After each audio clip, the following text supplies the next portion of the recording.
We got pests. They're coming our way, and it's time to talk about them. 5 pests. Brad, I'll name them. You give me the details and what we can do to stop them, all right?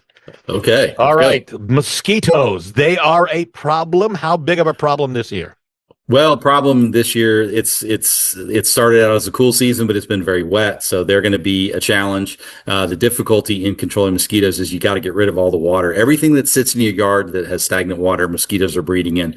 But mosquitoes can also come in from as far as 2 miles away. So you can't do anything about those in your yard, but you do want to take away those breeding grounds in your backyard. That's the best thing to do. And if you're outside, put a little fan on you. You know, they can't fly upstream. So best thing you can do is just keep some air flowing over you, and that'll kind of keep them away while you're out there too. Next, ants. Why are they a problem, and are they worse this year than the past? They are worse this year because we've had so much rain. They have been kind of flushed out of the ground. So yes, they are worse. We are getting a lot more calls for ants, both outside as well as those finding their way into homes because they've gone in through little cracks and crevices that haven't gotten closed up. And they're just looking for shelter, just like everything else. They don't want to get wet either. That's too bad.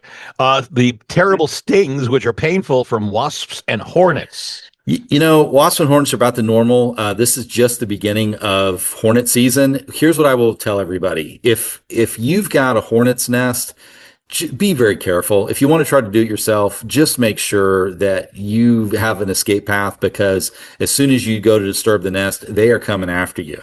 And if you're buying a product off the shelf at a big box retailer, it may not be the knockdown power that you think it has. We're getting people calling in that attempted to take nests out of trees under eaves on windows and they got stung, or they're trying to deal with the ground hornets and the yellow jackets in the ground, and they're trying to do things like gasoline and water to flush them out, and that's just going to create a dangerous situation for yourself. How about cockroaches? Are we seeing a big infestation, or is it just standard?